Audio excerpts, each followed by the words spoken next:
त्याचं श्रेय हे पूर्ण परभणीकरांना जाते।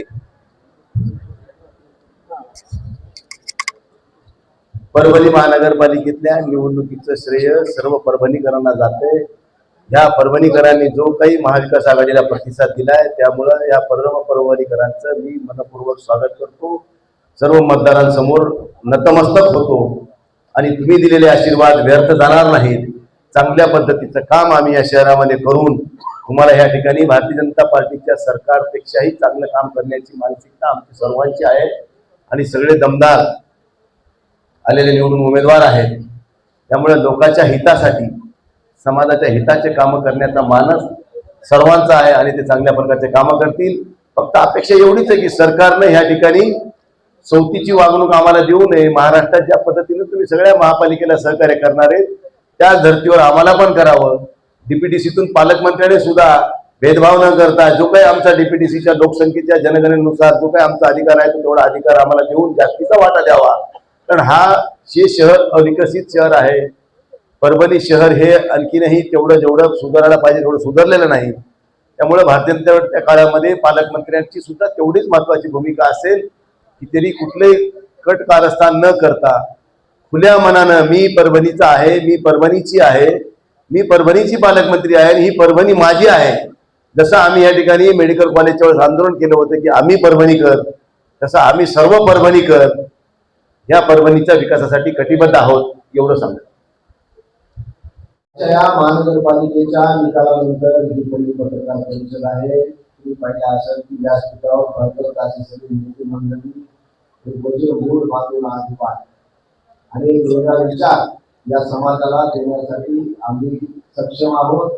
तशा प्रकारची निवडणूक आम्ही सर्वांनी एकत्र लढली।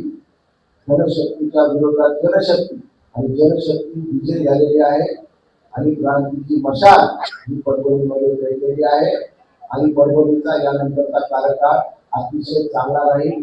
हे काही जरी म्हणत असले तर शेवटी मी पण त्यांचा आमदार आहे, सन्मानित खासदार साहेबांनी सुद्धा 5 नेतृत्व केलेलं आहे। व निधी कसा खेचून आणायचा आम्हाला माहिती।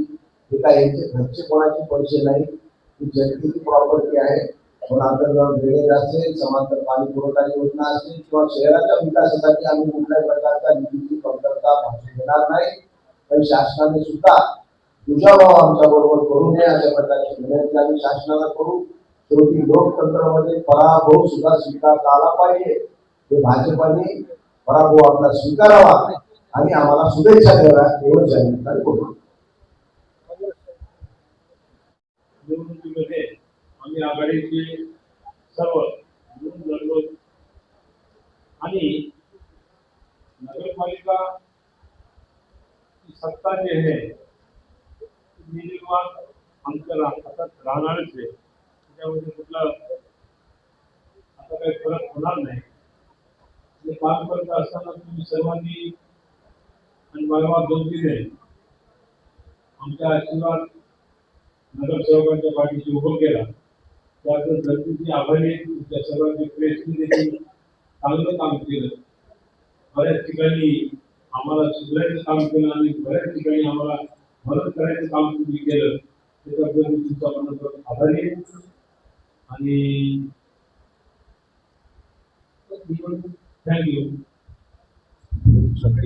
आमच्या होती शेवटी शिवसेनेचा जागा जास्त आलेले आहेत, पण आम्ही लढत असताना सुद्धा आमच्यामध्ये बऱ्याच काही प्रमाणात सगळ्या एकमेकांना समजून घेऊन शेवटी सत्ता स्थापन करणे आमच्यासाठी महत्त्वाचं।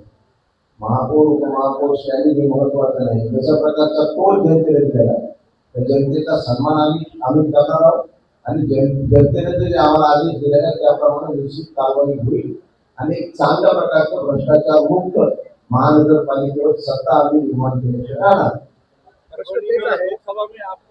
देखो जिस तरह से अभी हमें जीत मिली है इसमें कांग्रेस का भी सहभाग है, हमारा भी सहभाग है, हमारे वरिष्ठ नेता और हम सब ने चर्चा करके इसमें किस तरह से मार्ग निकालना होगा।